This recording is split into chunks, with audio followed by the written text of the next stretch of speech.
সুপ্রিয় দর্শক, সবাইকে স্বাগত জানাচ্ছি স্বাধীন সংলাপে। সহযোগিতায় আলোক হেলথ কেয়ার অ্যান্ড হাসপাতাল। বাবলি ইয়াসমিন পুরো আয়োজন জুড়ে থাকছি আপনাদের সঙ্গে। আজ আমার নির্ধারিত বিষয় জুলাইয়ের চেতনা। এই বিষয়টি নিয়ে কথা বলবো, সেই সাথে দিনের যে উল্লেখযোগ্য ঘটনাগুলো আছে সেগুলো বিশ্লেষণ করার চেষ্টা করব। আমার সঙ্গে এই মুহূর্তে স্টুডিওতে সম্মানিত দুজন অতিথি উপস্থিত আছেন, পরিচয় করে দেব তাদের সঙ্গে। স্টুডিওতে আছেন রহিন হোসেন প্রিন্স, সাবেক সাধারণ সম্পাদক, বাংলাদেশের কমিউনিস্ট পার্টি সিপিবি, আপনাকে স্বাগত। আছেন আশরাফ কায়সার, রাজনৈতিক বিশ্লেষক, আপনাকে স্বাগত এই আয়োজনে। এই বিষয়ে সহকর্মী সম্রাট আনোয়ারের একটি প্রতিবেদন আমার হাতে আছে, সেটি একবার দেখে আসতে চাই।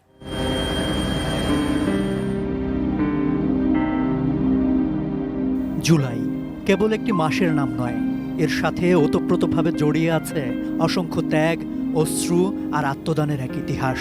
যে ইতিহাসে আছে রাজপথের উত্তাপ, বুক ভরা সাহস আর স্বপ্ন দেখার অদম্য প্রত্যয়। 2024 সালের সেই জুলাই, যখন ঢাকা বিশ্ববিদ্যালয় থেকে শুরু হওয়া শিক্ষার্থীদের আন্দোলন মুহূর্তেই ছড়িয়ে পড়েছিল দেশের এক প্রান্ত থেকে আরেক প্রান্তে। দিন গড়িয়েছে, উত্তপ্ত হয়েছে রাজপথ, আন্দোলনে যোগ দিয়েছেন নানা শ্রেণী পেশার মানুষ। সংঘাতের প্রতিটি মুহূর্ত লিখেছে নতুন ইতিহাস। কেউ ফিরে গেছেন আপন ঠিকানায়, আবার কেউ রেখে গেছেন বাংলাদেশের ইতিহাসের পাতায় জীবনের শেষ রক্তবিন্দু। সেই স্মৃতি আজও অম্লান। রক্তাক্ত জুলাইয়ের প্রথম প্রহরে আবারও জ্বলে উঠল আলোর শিখা। কেন্দ্রীয় শহীদ মিনারে আলোয় আলোয় স্মৃতি সমুজ্জ্বল কর্মসূচির মধ্য দিয়ে জুলাই আগস্টের গণ অভ্যুত্থানের শহীদদের স্মরণ ও আহতদের প্রতি শ্রদ্ধা জানালো জাতীয়তাবাদী ছাত্রদল। অনুষ্ঠানে উপস্থিত জুলাই যোদ্ধা ছাত্রদলের নেতৃবৃন্দ বলেন, জুলাই শুধু অতীতের একটি অধ্যায় নয়, এটি স্মৃতি, প্রেরণা, সেই সাথে ভবিষ্যতের জন্য দায়বদ্ধতারও প্রতীক। এই শহীদ মিনারে তাদের রক্তে রঞ্জিত হয়েছিল, আমরা তাদের স্মরণ করছি, তাদের অবদানকে স্মরণ করছি, শ্রদ্ধা ভরে স্মরণ করছি। আমরা কখনো তাদেরকে ভুলে যেতে দেব না। আমরা জুলাই জুলাই বলে গলা ফাটাই না, আমরা জুলাইকে বুকে ধারণ করি। স্বৈরাচারকে চিরতরে এবং স্বৈরাচারী মনোভাব যারা পোষণ করে, লালন করে, ধারণ করে, তাদেরকে বাংলাদেশের মানুষ, বাংলাদেশের জনগণ চিরতরে বাংলাদেশ থেকে বিতাড়িত করেছে। অনুষ্ঠানের প্রধান অতিথি প্রধানমন্ত্রীর রাজনৈতিক উপদেষ্টা ও বিএনপির সিনিয়র যুগ্ম মহাসচিব অ্যাডভোকেট রুহুল কবির রিজভী বলেন, ছাত্রদলের দীর্ঘদিনের ধারাবাহিক সংগ্রাম জুলাই আন্দোলনকে ত্বরান্বিত করেছে। কোনো শক্তির যাতে আর আগমন না ঘটতে পারে, তাই তাদের স্মৃতি একটি মাসের জন্য নয়, একটি দিনের জন্য নয়। আমি তাই বলেছি, সব কটা জানালা খুলে দাও, তারা আসবে, তারা আমাদেরকে জাগিয়ে রাখবে। কারণ ফ্যাসিস্ট পরাজিত হয়েছে বটে, কিন্তু তার ভগ্নাংশ, তার অবশিষ্টাংশ এখনো কিন্তু রয়েছে নানা জায়গায়। জুলাই কারো জন্য প্রিয়জন হারানোর বেদনা, অসমাপ্ত স্বপ্নের স্মৃতি, আবার অনেকের কাছে সাহস আর প্রত্যয়ের প্রতীক। তাই প্রতিটি জ্বলে ওঠা আলো যেন উচ্চারণ করে, স্মৃতি মুছে যায় না, আত্মত্যাগ বিস্তৃত হয় না। সম্রাট আনোয়ার, এটিএন নিউজ, ঢাকা। দর্শক, প্রতিবেদনটা দেখছিলেন। মূল আলোচনায় যেতে চাই, জুলাইয়ের চেতনায় কথা বলতে চাই। জনাব রহিন হোসেন প্রিন্স, 2024-এর 5 আগস্ট, টানা 36 দিনের যে আন্দোলন, অভূতপূর্ব এক আন্দোলন, একেবারে ক্ষমতা আঁকড়ে ধরে রাখা আওয়ামী লীগ সরকারের পতন ঘটলো, যার মধ্য দিয়ে একটু জানতে চাইবো যে 2 বছর পর, অভ্যুত্থানে 2 বছর পর আমরা আসলে কোথায় দাঁড়িয়ে আছি? জি, আপনাকে ধন্যবাদ।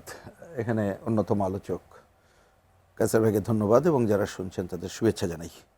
আমি কথার শুরুতেই এই যে আমরা যে গণ অভ্যুত্থান সংগঠিত হলো, এটা সংগঠিত করতে যে পুরো জুলাই আগস্ট মাস এবং তার আগে দীর্ঘ সময়ের এই আন্দোলন সংগ্রামে যারা মৃত্যুবরণ করেছেন তাদের স্মৃতির প্রতি আমি শ্রদ্ধা নিবেদন করছি।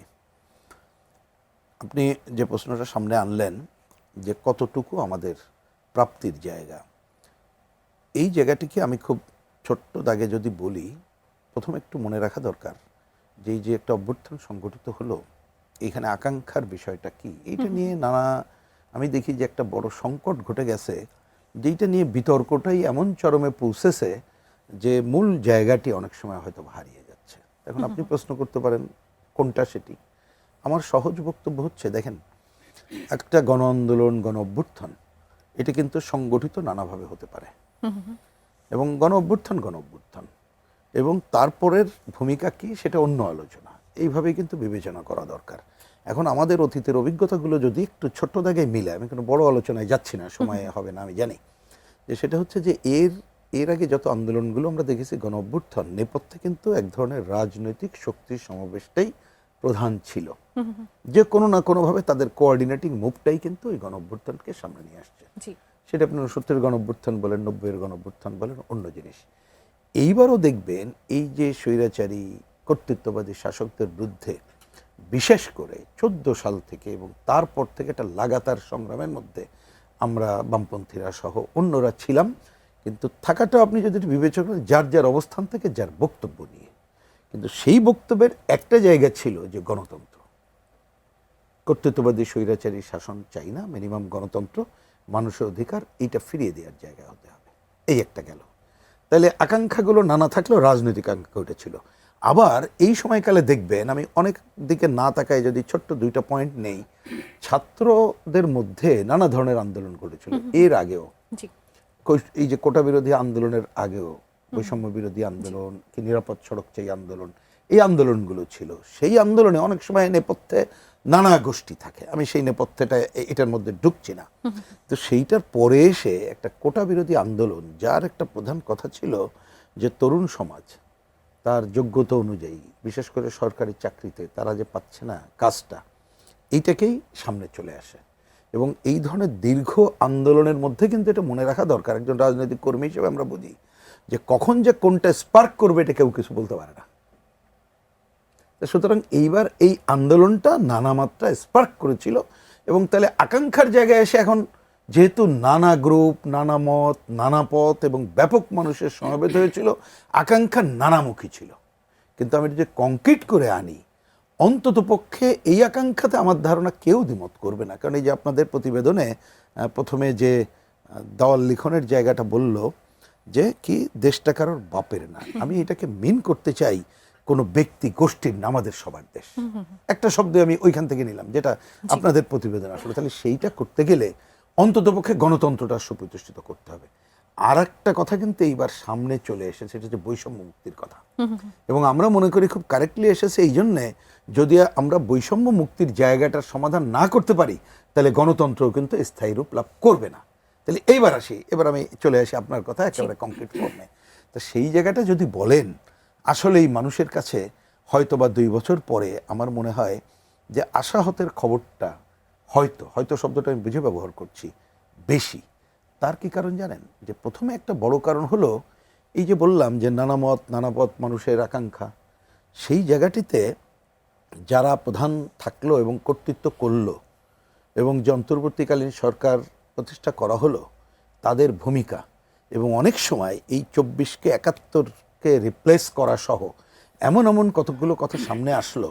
এবং এই আন্দোলনের মধ্যে যে দক্ষিণপন্থী প্রতিক্রিয়াশীল শক্তি ছিল, কারণ আমি আগেই বলেছি নানা শক্তি ছিল, বামপন্থী থেকে শুরু করে দক্ষিণপন্থী প্রতিক্রিয়াশীল শক্তি, তারা এমন সামনে আসলো এবং বিশেষ করে অন্তর্বর্তীকালীন সময়ে তারা যে এক ধরনের অন্যতম প্রধান ভূমিকায় গেল, যেটা এবারও পার্লামেন্টে আমি দেখলাম আমাদের স্বরাষ্ট্রমন্ত্রী সাহেব তিনি ওই যে যমুনার একজন কি ভেতরে আর একটা কি যেন বললেন কিনারে, এরকম বলেই যেটা বললো, তাতে হিসাব করলে দেখবেন যে এই যে গোষ্ঠীটা যারা একটা প্রধান ভূমিকায় গেল এবং দিন দিন এটা প্রকাশিত হচ্ছে। আপনি দেখেন হাইকোর্টে যারা বিদায়ী হচ্ছে, তার মানে দেখা গেল যে এই উগ্রপন্থীরাই তারা ওই সময় রাজত্ব করেছে। সুতরাং তারা মিনিমাম গণতন্ত্র ঐক্যের যে কাজটা, বৈষম্য মুক্তির কাজটা, ওই জায়গাটা না করেই নিজস্ব বক্তব্য, নিজস্ব অধিকার বা সুযোগের মতো করেই নিজস্ব অবস্থান সুপ্রতিষ্ঠিত করার দিকে যাওয়াতে আজকে এই জায়গাগুলো এখনো পর্যন্ত মানুষের কাছেই দৃশ্যমান যেমন হতে পারলো না,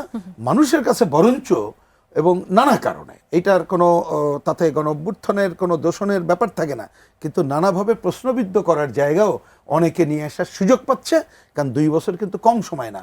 আমরা যদি ঠিক গণতন্ত্রের ধারাটাকে আরেকটু সুপ্রতিষ্ঠিত করতে পারতাম, ন্যূনতম কাল পরশু বৈষম্য মুক্তির জায়গায় যাবে না, কিন্তু অন্ততপক্ষে রেখাটা যদি দেখাতে পারতাম সম্মিলিতভাবে, তাহলে হয়তো এই জায়গাটা থাকতো না। সুতরাং গণঅভ্যুত্থানের এই সফলতার উপরে দাঁড়িয়ে আমি 2 বছর পরে দেখছি আজকে কিন্তু গণতন্ত্রকে নানাভাবে প্রশ্নবিদ্ধ করার সুযোগ আসছে। এক্ষেত্রে আরেকটা খালি 30 সেকেন্ডে বলে শেষ করি। গণঅভ্যুত্থানে যে নানা গ্রুপের কথা বললাম, এক্ষেত্রে দেশি বিদেশি নানা শক্তি এই ক্ষেত্রে যে ছিল এবং তাদের ভূমিকাও দিন দিন এমনভাবে সামনে আসছে, আমরা যদি প্রকৃত যে চেতনা, আমি আমার বিবেচনায় যেটা বললাম গণতন্ত্র এবং বৈষম্য মুক্তির, ওইটাকে যদি ঠিকঠাক মতো না করতে পারি, ওই প্রশ্নগুলো কিন্তু দেখবেন আরও সামনে চলে অসংখ্য আসবে। ধন্যবাদ। আমি এই বিষয়টি নিয়ে জনাব আশরাফ কায়সার আপনার মন্তব্য একটু জানতে চাইবো যে 2 বছর পর আসলে জনগণ কতটা এর সুফল ভোগ করলো? গণতন্ত্রই কি একমাত্র চাওয়া ছিল জনগণের? কারণ জনগণই তো এটাকে স্পার্ক করিয়েছে আসলে। দেখুন, আমি বিষয়টাকে দুই ভাগে ভাগ করি। একটি হচ্ছে 24শে জুলাই এবং 24শে 5ই আগস্ট, যেদিন শেখ হাসিনা দলবল নিয়ে পালিয়ে গেলেন। আরেকটি হচ্ছে 5ই আগস্টের পরের আজকে পর্যন্ত বাংলাদেশ। কাজে প্রথম ভাগে আমি বলি যে বাংলাদেশের ইতিহাসে এইরকম গণ অভ্যুত্থান, এত মানুষের সম্পৃক্তি এবং রাজনৈতিক দলের নেতৃত্ব ছাড়া স্বতঃস্ফূর্ত গণ অভ্যুত্থান, ছাত্রদের নেতৃত্বে মাদ্রাসার স্টুডেন্টরা, শ্রমিকরা, সাধারণ জনগণ, এইভাবে স্বৈরাচারী সরকারের পতন ঘটানো পৃথিবীর ইতিহাসে একটি বিরল ঘটনা। এবং সেই সরকার, সেই ফ্যাসিবাদী সরকার যাকে আপনি 15 বছর দেখেছেন, আপনার ভোট কেড়ে নিয়েছে, ভাত কেড়ে নিয়েছে, ব্যাংক লুট করেছে, গুম খুন করেছে, আপনি সত্যিকার অর্থে কিছুই করতে পারছিলেন না। রাজনৈতিক দলগুলো কর্মসূচি দিচ্ছিলেন, বক্তৃতা বিবৃতি দিচ্ছিলেন, মানুষ সম্পৃক্ত হচ্ছিল না। এগুলো আমাদের চোখের সামনে ঘটেছে। এবং একটা মানে অলৌকিক ঘটনার মতো আওয়ামী লীগের মতো একটি সন্ত্রাসী ফ্যাসিস্ট সংগঠন এবং ওই সরকারটি যেভাবে বিদায় নিল, বাংলাদেশের মানুষের উচিত হবে দীর্ঘকাল ধরে এটিকে সেলিব্রেট করা, রেলিশ করা এবং এই গর্ব নিয়ে বেঁচে থাকা। এখন আমাদের সমস্যা হচ্ছে, আমাদের সমসাময়িক আরও অনেক হতাশা আছে। বাজারে টমেটোর দাম বেশি, কাঁচামরিচের দাম বেশি, আইন শৃঙ্খলার অবনতি। আমরা জুলাইকে তার প্রতিপক্ষ বানিয়ে ফেলেছি। আমরা মনে করি যে আমাদের অন্যান্য হতাশার সব কিছুর উত্তর দিবে জুলাই। এর কারণটা হচ্ছে, যেহেতু এটা ওয়েল ডিফাইন্ড ছিল না, প্রথমে শুরু হয়েছিল কোটা বিরোধী আন্দোলন, তারপরে বৈষম্য মুক্তির স্লোগান, তারপরে সরকারটি পালিয়ে গেল। তখন তো আপনাকে গণতান্ত্রিক প্রক্রিয়া ফিরিয়ে আনার সংগ্রাম করতে হলো। ইতিমধ্যে যেটি ঘটেছে, যেটি দুর্ভাগ্যজনক, সেটি হচ্ছে উগ্রবাদীদের উত্থান ঘটেছে। এবং আমি আপনাকে বলছি এটি দুর্ভাগ্যজনক, কিন্তু এটি কিন্তু অবাক করা না। কেননা পৃথিবীর অনেক দেশে, আপনি মিশরের দিকে তাকান, অনেক দেশে গণ অভ্যুত্থানের পরে বা অভ্যুত্থানের পরে বিভিন্ন ধরনের শক্তি মাথাচাড়া দিয়ে ওঠে। তারা কেউ প্রশাসনের সাথে সম্পৃক্ত হয়, তারা কেউ সেনাবাহিনীর ভেতরে দানা বাঁধে, তারা কেউ আইনশৃঙ্খলা পরিস্থিতি নিয়ন্ত্রণ করে। আর এই ধরনের উগ্রবাদী দক্ষিণপন্থী দলগুলোর একটা ধর্মাশ্রয়ী রূপ আছে। তারা মসজিদ, মাদ্রাসা, বেহেশতের টিকিট পর্যন্ত নিজেকে ছড়িয়ে দেয়। এবং এই দেশের লোক 15 বছরের ফ্যাসিবাদী শাসনের পরে যখন মুক্ত নিঃশ্বাস নিচ্ছিল, তখন এরকম একটি অন্ধকারের চক্রে তারা পড়ে যায়। তার সাথে যুক্ত হয়েছে একটি অথর্ব ডক্টর ইউনূসের সরকার, যারা আপনার দুর্নীতিও করেছেন, যারা আমাদের প্রত্যাশিত যে সংস্কারগুলোর ভেতর দিয়ে ফ্যাসিবাদ বিরোধী একটি গণতান্ত্রিক প্রক্রিয়া দাঁড় করানো যায়, সেটি করতে পারেন। দুর্নীতি নিয়ে আসলে নানা প্রশ্ন, আজকে আমরা সেটা নিয়ে আলোচনা করব। আপনি জানেন যে ওই সরকারটি বিদায়ের দিন আমি বলেছি যে তাদের 18 মাসের শাসনের শ্বেতপত্র প্রকাশ করতে হবে। প্রতিটি মন্ত্রণালয় ধরে প্রধান উপদেষ্টার তো বটেই, সেটি এখনো কিন্তু ঘটে নাই এবং আমরা পার্লামেন্টের সাথে বলছি। আসলে ভাই ওই বিষয়টাতে যাব। আমি এখান থেকে একটু জানতে চাইবো, আপনি বললেন যে সমসাময়িক নানান হতাশা আছে, সেখান থেকে একজন জুলাই যোদ্ধা উমামা ফাতেমা তিনি একটি পোস্ট করেছেন যে 1 মাস পর থেকে জুলাই আমার সম্পত্তি, আমি সবাইকে জুলাই যুদ্ধের সার্টিফিকেট দেবো, পার পিস 50 টাকা। নিশ্চিতভাবেই সেটা আক্ষেপ থেকে তিনি বলেছেন। আমার প্রশ্ন হচ্ছে, যারা নেতৃত্ব দিল তাদের মধ্যে এত দ্রুত আমরা বিভাজন কেন দেখতে পেলাম? দেখুন, এটি হচ্ছে তারাও ভাগবাটোয়ারার রাজনীতিতে চলে গেল, তারাও হালুয়া রুটির রাজনীতি করতে চাইলো, তারাও তাদের কেউ রাজমিস্ত্রির ছেলে হিসাবে গর্ব অনুভব করতে চাইলো না, উনি সংসদ সদস্য হতে চাইলেন। কেউ জামাতে ইসলামীর ছায়াতলে চলে গেলেন, হয়তো তারা আগের থেকেই কানেক্টেড ছিল। কেউ ওয়েস্টিনে গিয়ে হাঁসের মাংস খেতে চাইলেন। মানে বুভুক্ষ কিছু তরুণকে আমরা দেখতে পেলাম, যারা আমাদের নায়ক ছিল 5ই আগস্ট পর্যন্ত। 5ই আগস্টের পর আমরা দেখতে পেলাম যে তাদের মধ্যে প্রচলিত সমস্ত অন্ধকার বিরাজ করে এবং প্রচলিত সমস্ত চাওয়া পাওয়া তাদের ভেতরেও আছে।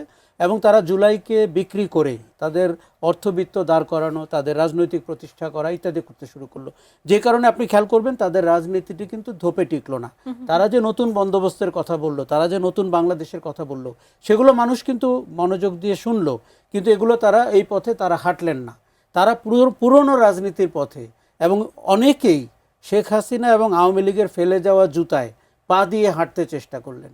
মানে জুতার মালিক পালিয়ে গেছে, এখন জুতাটি আমি পেয়েছি, অতএব জুতাটি দিয়ে আমি হাঁটবো। এই যে বিসদৃশ দৃশ্যগুলো আমরা দেখতে পেলাম। আমি আপনাকে যেমনটি বলেছি যে 5ই আগস্ট পর্যন্ত একটি পর্ব, 5ই আগস্টের পরে কিন্তু আমরা নোংরা রাজনীতি দেখতে পেলাম। এই যে উমামা ফাতেমার মতো মানুষ যারা সম্মুখ কাতারে ছিলেন, আমরা অনেককে সরে যেতে দেখেছি। তারা মানে একেবারে কর্পূরের মতো উড়ে গেলেন।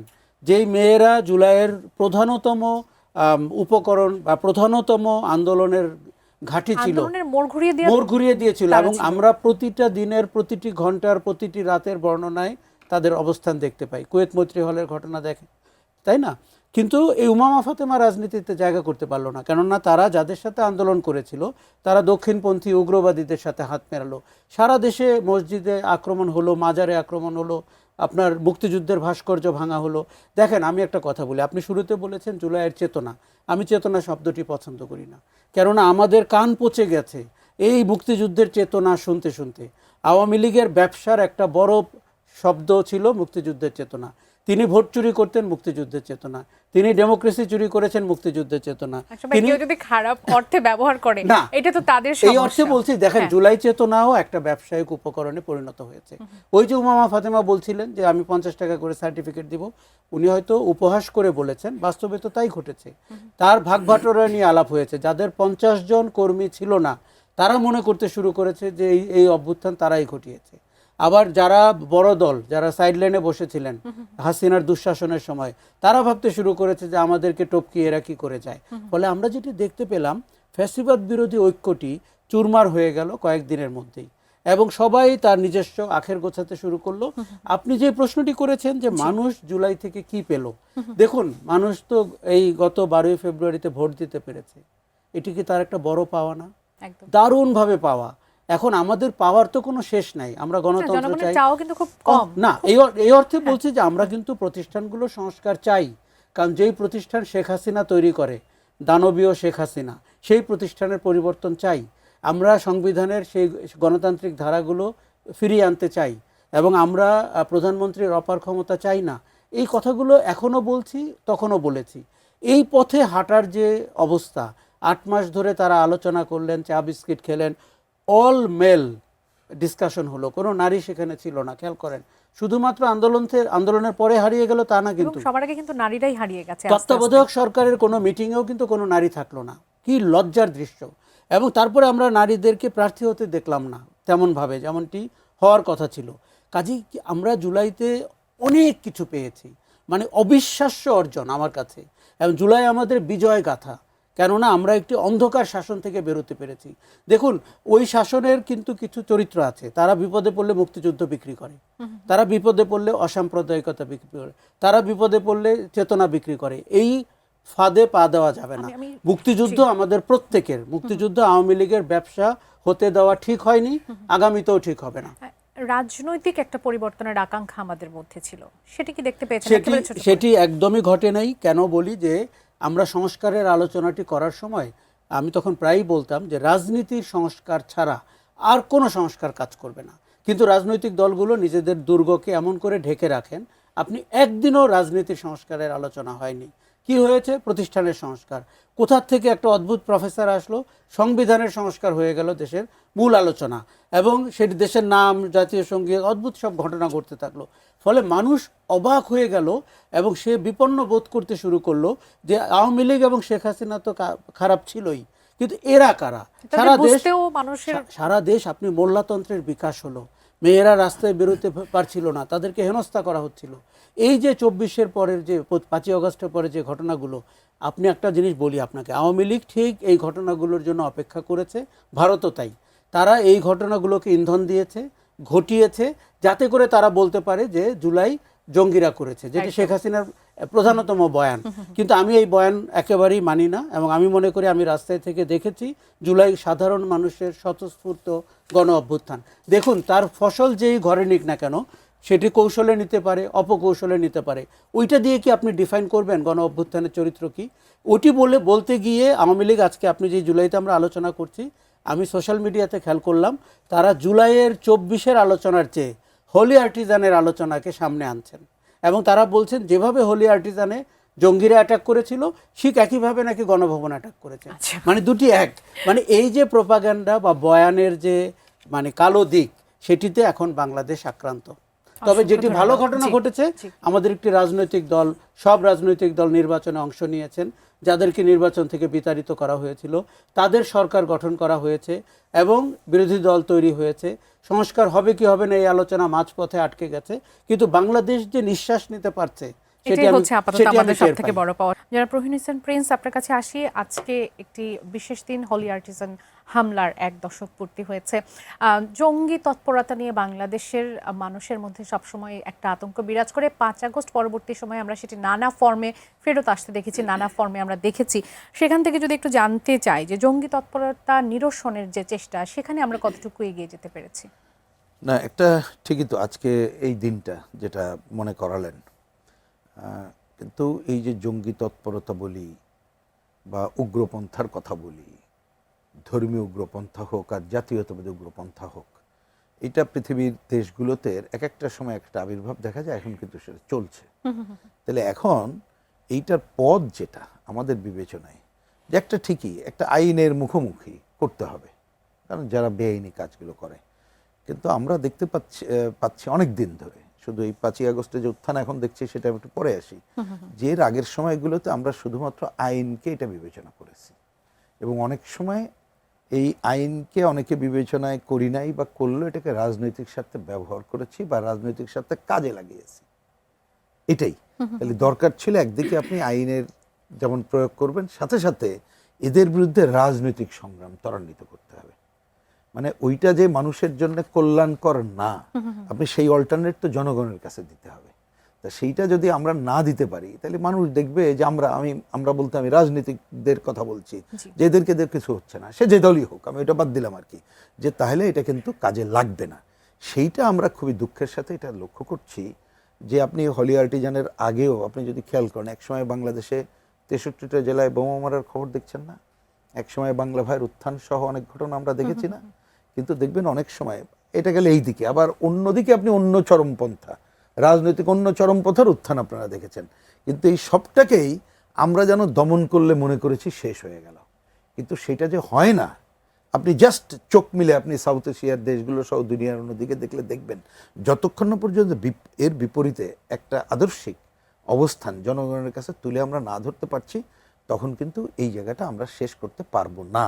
কিন্তু অনেক সময় আমরা দেখি শাসক যারা থাকে, তারা ওই যে একটু আগে যে কথা হলো, আগেও একটু কথা হয়েছে, যে তারা তাদের নিজস্ব সংকীর্ণ স্বার্থ বিবেচনা করে এটাকে ব্যবহার করে।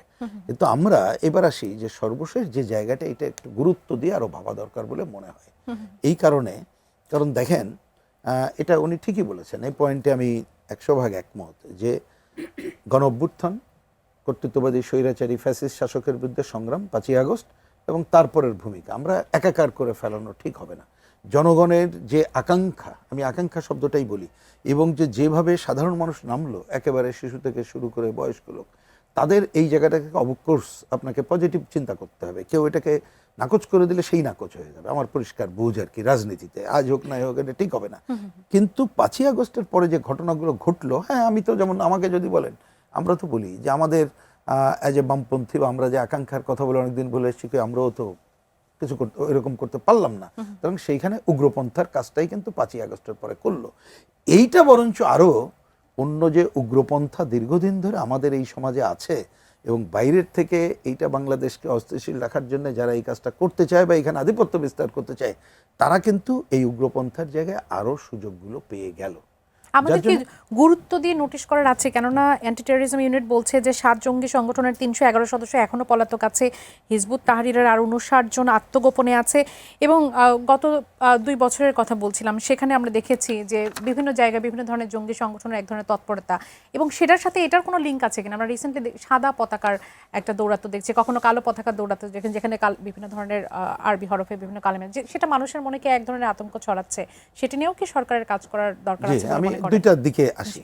প্রথমত একটু তো অবশ্যই মনে রাখবেন, অবশ্য এটা একটু আমরা যতটুকু তথ্যপত্র তো সব জানা যায় না, যতটুকু জানা যায় ওইটা কিন্তু একটা গ্রুপ না, এখানে বহু গ্রুপ আছে, কিন্তু আবার শেষে চিন্তা ভাবনার দিক থেকে একটা জায়গায় আপনি উগ্রপন্থী কথা বলেই বা জঙ্গি বা যাই বলেন না কেন, একটা জায়গায় আপনি মিলাইতে পারেন যে এই জায়গায় আছে। আপনি দেখেন 5ই আগস্টের পরে আমাদের এই যে জেলখানায় যারা ছিল, তারা এখানে জেল ভেঙে চলে আসলো, অস্ত্র এই যে জায়গাগুলোতে গেল অনেক সেগুলো জঙ্গি কিন্তু পালিয়েছে সেখান থেকে। জঙ্গি পালিয়েছে, অস্ত্র উদ্ধারের কিন্তু ঘটনা ঘটে নাই। বরঞ্চ কেরানীগঞ্জে যে ঘটনাগুলো ঘটলো মনে আছে, মানে আরও নানা জায়গায় তারা যেভাবে সংগঠিত হওয়ার সুযোগগুলো পেয়েছে, এই সুযোগ পাওয়াটা মানে অনেক, ওই যে আমি আরও আগে 2004 সালের জায়গা থেকে যেটা বললাম যে আপনার 63টি জেলায় এই যে একসাথে বোমা থেকে শুরু করে ওইখানে বাংলা ভাই থেকে শুরু করে, তারা তো এখন এই সুযোগগুলো আর নেবে, এবং এই নেবে কিন্তু আরও নানা কারণে। তার মধ্যে একটা হচ্ছে যে পৃথিবীর বিভিন্ন দেশে এই সুযোগগুলো আছে, এবং বাংলাদেশেও যে বিদেশি অনেকগুলো দেশের তৎপরতার খবরাখবর শোনা যায়, তার মধ্যে দেখবেন যে সমস্ত দেশ এই ধরনের উগ্রপন্থাকে প্রশ্রয় দেয়, তাদেরও খবরাখবর নানাভাবে শোনা যায়। তা সুতরাং এই জায়গা থেকে এবার যদি ফিরে আসি, আজকে এই 1 জুলাইতে দাঁড়িয়ে যে আলোচনা আপনি সূচনা করলেন, তাইলে অন্ততপক্ষে জনগণের আকাঙ্ক্ষা আমরা অন্যটা বাদ দিই, ন্যূনতম গণতন্ত্র, সেই গণতন্ত্রের আকাঙ্ক্ষার মধ্যে কিন্তু আপনি অনেক কিছু চলে আসে, সেইটা বাধাগ্রস্ত হবে যদি আমরা এই শক্তিকে দমন, মানে আমি এটা বলতে চাই যে রাজনৈতিকভাবে প্রতিহত করে জনগণের ঐক্য গড়ে তুলতে না পারি। এবং অবশ্যই সেক্ষেত্রে যখন যে সরকার থাকে তার আপনি 2 ধরনের ভূমিকাকে বিবেচনা রাখতে হবে। একটা হচ্ছে কোনো না কোনোভাবে সে তাকে প্রশ্রয় দিচ্ছে কিনা, নিজের স্বার্থে বা অন্য স্বার্থে, আমি সামগ্রিকভাবে বলছি, সেইটা একটা দেখার ব্যাপার। আরেকটা হচ্ছে তার বিরুদ্ধে রাজনৈতিক সংগ্রাম পরিচালনা করছে কিনা, বা যারা করছে তাদের সপক্ষে থাকছে কিনা। এইবার খালি একটা জিনিস নোটিশ করে আমি এটা শেষ করি, মনে রাখা দরকার, আমাদের সংসদের বিরোধী দলের নামে যা আছে, তারা কিন্তু প্রকারান্তরে এদের বিরোধিতা করবে এটা ভাবার কোনো কারণ নেই, কারণ ওদের ইতিহাস হচ্ছে নানাভাবে এই সব গোষ্ঠীকেই তারা সমর্থন করবে। সুতরাং সরকারের সামনে আমি চ্যালেঞ্জটা অনেক বড় চ্যালেঞ্জ হিসেবে দেখি। জি, জনাব আশরাফ কায়সার, আপনিও এটি মনে করেন কিনা? আমি একটু বলি যে 1 দশক হয়ে গেছে, কিন্তু বিচার নিয়ে সংশয় কিন্তু এখনো কাটেনি। বিচার সম্পূর্ণ হয়েছে কিনা সেটা নিয়েও আপনি একটু বিশ্লেষণ করবেন। এবং সেই সাথে গোয়েন্দা তৎপরতা বলছে, সাম্প্রতিক যে ঘটনার কথা বললাম যে সাদা পতাকার আড়ালে অশান্তির ছক আঁটা হচ্ছে, আপনি এটি নিয়ে কি বলতে চাইবেন? দেখুন, প্রথমে আমি বলি যে হলি আর্টিজানে যে আক্রমণ হয়েছে বাংলাদেশের জন্য একটা শোকাবহ দিন। ওই দিন আপনি জানেন অনেক বিদেশি নাগরিককে হত্যা করা হয়েছে। বাংলাদেশের ইতিহাসে তার আগে এবং তার পরে কখনো এরকম ঘটনা ঘটেনি। ঘটনা আমাদের যেখানে মূল সমস্যা কি, তদন্ত করা হয় খুব দুর্বলভাবে, এবং আগের থেকে প্রেডিকশন করে করা হয় কি তদন্ত করে বের করবে, মানে তদন্তের ভেতর দিয়ে দেখা হয় না, রাজনৈতিকভাবে দেখা হয়। আপনার কি মনে আছে যে শেখ হাসিনার অবৈধ শাসনামলগুলোতে কখনো কিশোরগঞ্জে বাড়ি ঘেরাও, নারায়ণগঞ্জে বাড়ি ঘেরাও, কল্যাণপুরে জাহাজ বাড়িতে 9 জনকে গুলিবিদ্ধ হয়ে মারা যাওয়ার ঘটনা, এগুলো ঘটছিল, জঙ্গি অভিযান। আমরা টেলিভিশনের স্ক্রল দেখতে পেতাম বাড়িটি ঘেরাও করে রাখা হয়েছে, ওগুলো কোথায় গেল? আর ওই সময় ওই ঘটনাগুলো কোনো নিরপেক্ষ তদন্ত হয়নি, এবং ওই ঘটনাগুলো সংবাদপত্র বা গণমাধ্যম কি করেছে, গোয়েন্দা সংস্থার রিপোর্ট, পুলিশের রিপোর্টকেই সংবাদ বলে চালিয়ে দিয়েছে। পরবর্তীতে আমরা জানতে পেরেছি তার অনেকগুলো ঘটনা ছিল সাজানো। এবার বলেন তো যে এই সাজানো ঘটনাগুলো কাকে বেনিফিট দিয়েছে? আমি নির্ঘাত বলতে পারি শেখ হাসিনাকে। কেননা শেখ হাসিনা অবৈধভাবে ক্ষমতায় ছিলেন, উনি কোনো নির্বাচন করতেন না, উনি প্রতি 5 বছর পর পর ভাবতেন কি করে তার নির্বাচনী বৈতরণী পার হওয়া যায় কোনো রকমের ভোট ছাড়া।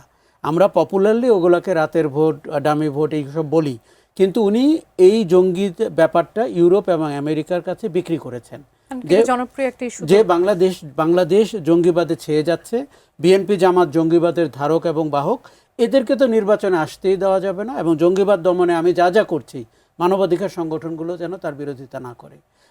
এই কাজ করতে গিয়ে আসল জঙ্গিবাদের বিস্তার শেখ হাসিনা ঘটিয়ে গেছেন, এবং উনি আবার কওমি মাতা এটি নিয়েছেন এমন একটি দল থেকে যারা এক ধরনের জঙ্গিবাদী বিশ্বাস করে।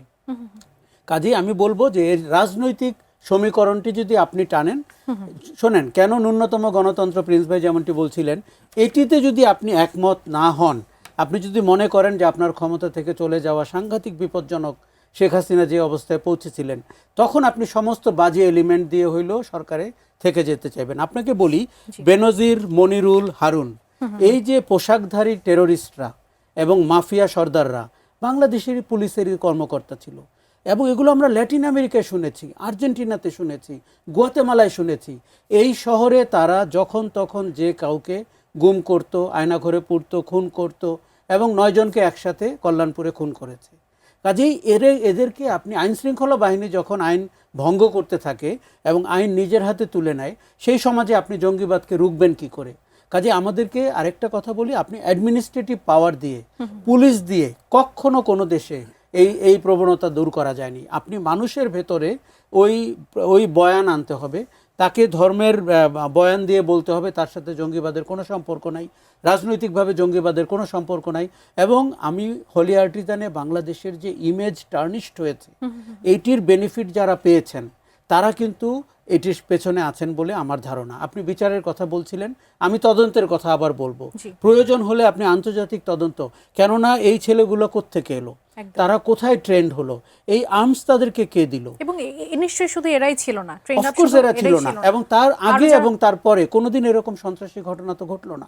কাজেই আমি তখনও এই সন্দেহ প্রকাশ করেছিলাম অত্যন্ত বিপজ্জনকভাবে। এখনো বলছি যে আমরা সাংঘাতিকভাবে মানে অবলোকন করেছি যে বাংলাদেশে এরকম একটি ঘটনা ঘটতে পারে।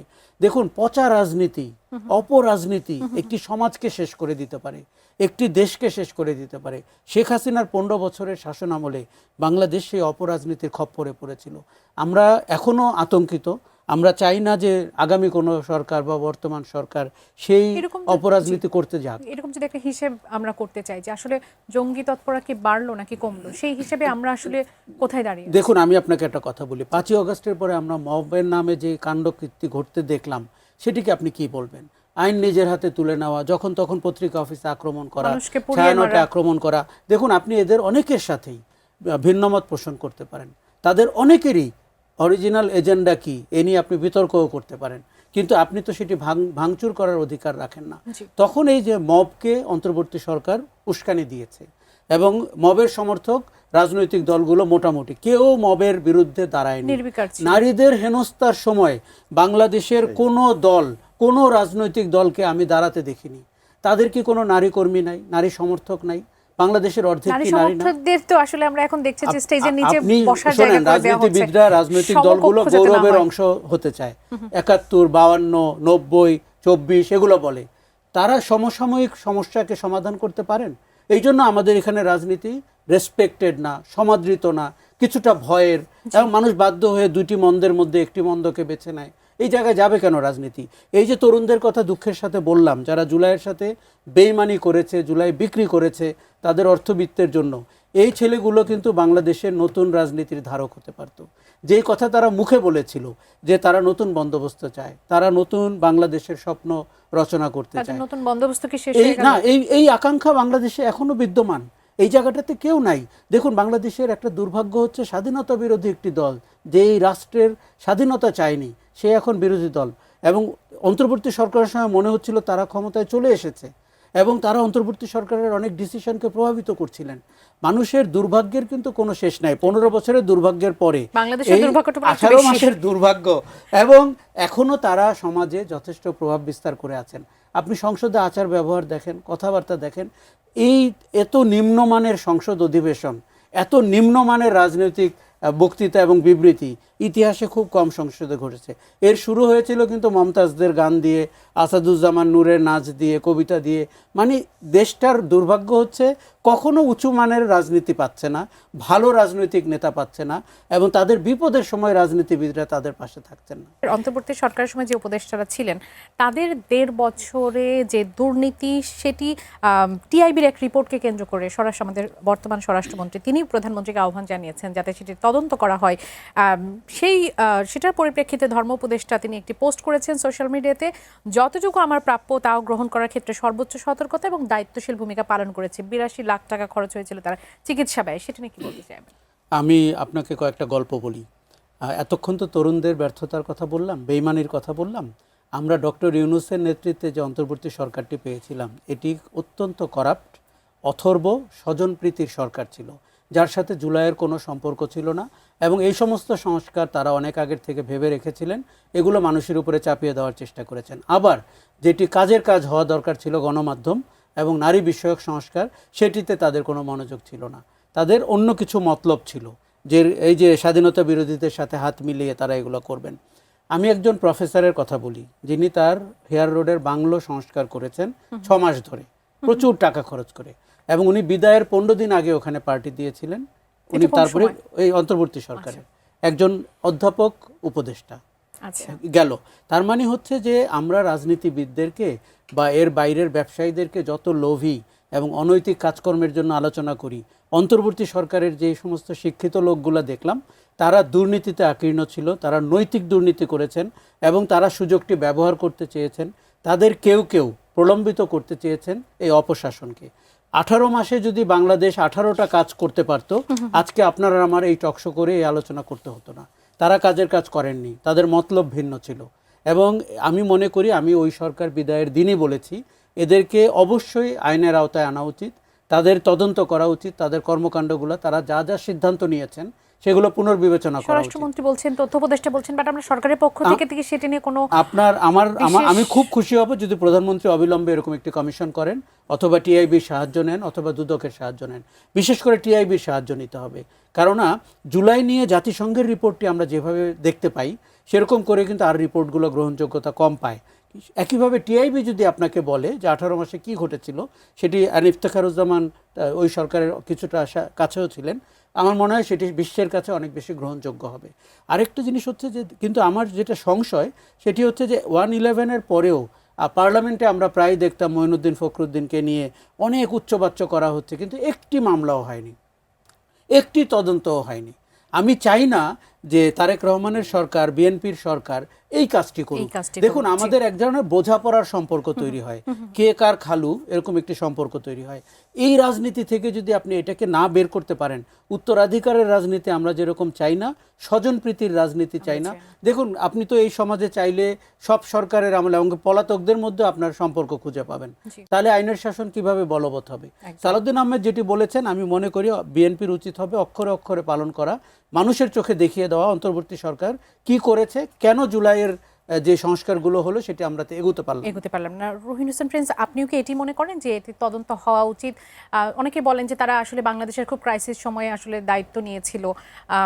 আমরা সরকারকেও আসলে কঠোরভাবে কোনো কিছু বলতে শুনছি না সেভাবে, যে আসলে তদন্তটা করবে এই সরকার, সেরকম কোনো কিছু আশ্বাস পাচ্ছি না। আপনার কাছে কি? আচ্ছা, আমি ওই জায়গায় যাওয়ার আগে ছোট ছোট করে আর দুটা বিষয় একটু বলি। দেখেন, আমরা আজকে যখনই আলোচনা করছি, শুধু আলোচনা সীমাবদ্ধ না থেকে যদি কিছুটা হলেও কোনো কার্যকর ভূমিকা নিতে পারি, তাহলে কিন্তু এই যে মানুষের আকাঙ্ক্ষার কথা বললাম, সেই দিকে অন্তত কিছুটা হলেও যাত্রাপথ দেখাতে পারবো। তো সেই জায়গায় আমি পূর্বের আলোচনার খালি পয়েন্টটা বলে যাই। দেখেন, নারী নিয়ে যে কথাটা হলো খুবই গুরুত্বপূর্ণ। কিভাবে হারিয়ে গেল এবং তাদের কি ভূমিকা ছিল, নারী কমিশন হওয়ার পরে কোন ধরনের ঘটনা ঘটেছে আমরা জানি, এখনো পর্যন্ত কিন্তু সেইটা নিয়ে কোনো উচ্চবাচ্য নেই। সুতরাং এটা আমাদের প্রধান কাজ হবে। যে বললাম, একটা ঘটনায় আপনি যদি তাদেরকে সামনে আগায় আনা এবং নারী বিদ্বেষী অবস্থান যাতে না করতে পারে সেরকম একটা অবস্থানে যদি যেতে পারি, তাহলে এরকম একটা পজিটিভ জায়গা হবে। জঙ্গিবাদের কথা বললেন, পতাকা বা এরকমের যাই ঘটনা ঘটুক না কেন, প্রতিটি ঘটনায় সরকারকে যেমন নজরদারি করতে হবে, বিকল্প রাজনৈতিক ধারার জায়গায় যেতে হবে। এই ধারাবাহিকতা এসে এবার যদি আসি, অন্তর্বর্তীকালীন সরকারের সময়েই মানুষের তো বিরাট প্রত্যাশা ছিল, কিন্তু সেইটা যখন আরও খারাপ জায়গায় যায় এবং এইটা নিয়ে যদি কথা না বলি, তাহলে মানুষের আর যাওয়ার জায়গায় কোথায় থাকবে? যেন উনি যেটা বললেন, এর আমাদের দিক থেকেও বরাবর বলে এসেছি যে অবশ্যই এই সরকারের এই সময়কালে শ্বেতপত্র প্রকাশ করা দরকার। এখানে তো কোনো দর্শনীয়র ব্যাপার নেই, আপনি খুঁজে বের করেন, ভালো কাজ করলে গুণগান গায়েন, কোনো আপত্তি নেই। কিন্তু দুর্নীতি সহ বিভিন্ন কাজের, এবং এই দুর্নীতি কিন্তু আইনি দুর্নীতিও আছে, তাহলে টাকার দুর্নীতিও নাই। যার জন্য আমার ধারণা উনি বললেন যে নিয়মকানুন করছে সেটা ওরে ভিজিট করা দরকার, আগে ভেবে রেখেছেন, খুবই কারেক্টলি বলেছেন, সেইটা খুবই জরুরি। এবং আমি আশা করব, আমি ওনার সাথে এই পয়েন্টে শতভাগ একমত। অতীত দিনে আমরা দেখেছি 1/11-এর পরে সবাই কথা বলেছে, কিন্তু নানা কারণে ওইটা নিয়ে কিন্তু কেউ আগায়নি। তো এখন বিএনপি সরকার বাতকা কি এইটা বলবে না তারা আগাবে? শুধু বিএনপি সরকার কেন, আপনারা বলছেন, আশরাফ কায়সার ভাই বলছে, কিন্তু আমরা বিরোধী পক্ষকে বলতে শুনছি। হ্যাঁ, বিষয়টা কি এরকম যে এই সরকারকে আমরা ধারণ করতাম অন্তর্বর্তী সরকারকে, সেই জন্য আসলে তাদেরকে না, সেটা না। যেটা হয় আমি বলি, অন্তর্বর্তীকালীন মানে বলে কি, যারা ক্ষমতায় আসে, এখন সেটা হয়তো আজকের আলোচনা লেন্দি হবে, দিকে যাচ্ছে না, খালি পয়েন্টটা বলি। একটা পরিস্থিতির উপরে যখন ক্ষমতায় আসে, তথাকথিত নানা ধরনের বোঝাপড়া করে আসে। তো সবচেয়ে কার সাথে বোঝাপড়ার দামটা দেয় না জানেন? জনগণের সাথে বোঝাপড়া। তারা যে ভোট দিল বা তাদের আকাঙ্ক্ষা, ওই বোঝাপড়ার দাম দেয় না, বরঞ্চ দেশে বিদেশে বিভিন্ন থেকে যে বোঝাপড়া করেছে, যারা ক্ষমতায় ছিল ওই সময়, তাদের সাথে যে বোঝাপড়া করেছে, ওই কারণে অনেক সময় আগাতে চায় না, কিন্তু আগাতে হবে। ওইটা না গেলে ওই আমি আবার শব্দটা বলি, ন্যূনতম গণতন্ত্রের পক্ষে যাত্রাটা হবে না।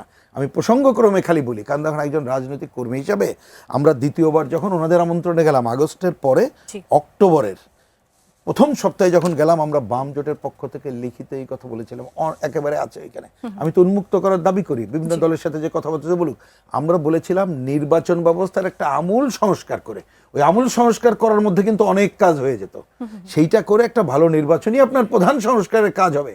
আপনি আজ পর্যন্ত অন্তর্বর্তীকালীন সরকার বাদ দেন, এই সরকারের সময় দেখবেন ওই আলোচনাটা পর্যন্ত হলো না। তাহলে আমরা ন্যূনতম হাঁটবো কোথায়? তাহলে ওই অপকাজ যেটা হয়েছে ওটাকে চিহ্নিত করতে হবে, ওর বিরুদ্ধে ভূমিকা নিতে হবে এবং আমাদের সামনে আগানোর জন্য কতগুলো পজিটিভ পদক্ষেপ নিতে হবে। তাহলে মানুষের আকাঙ্ক্ষাকে কিছুটা হলে আপনি দৃষ্টিপাত করার দিকে অসংখ্য যেতে পারবেন। ধন্যবাদ জনাব রহিন হোসেন প্রিন্স, অসংখ্য ধন্যবাদ আশরাফ কায়সার আমাদের আয়োজনে যুক্ত হওয়ার জন্য। দর্শক, এতক্ষণ আপনারা যারা ছিলেন স্বাধীন সংলাপের আগামী পর্ব দেখার আমন্ত্রণ জানিয়ে যেখান থেকে বিদায় নিচ্ছি। সঙ্গে থাকার জন্য ধন্যবাদ। শুভরাত্রি।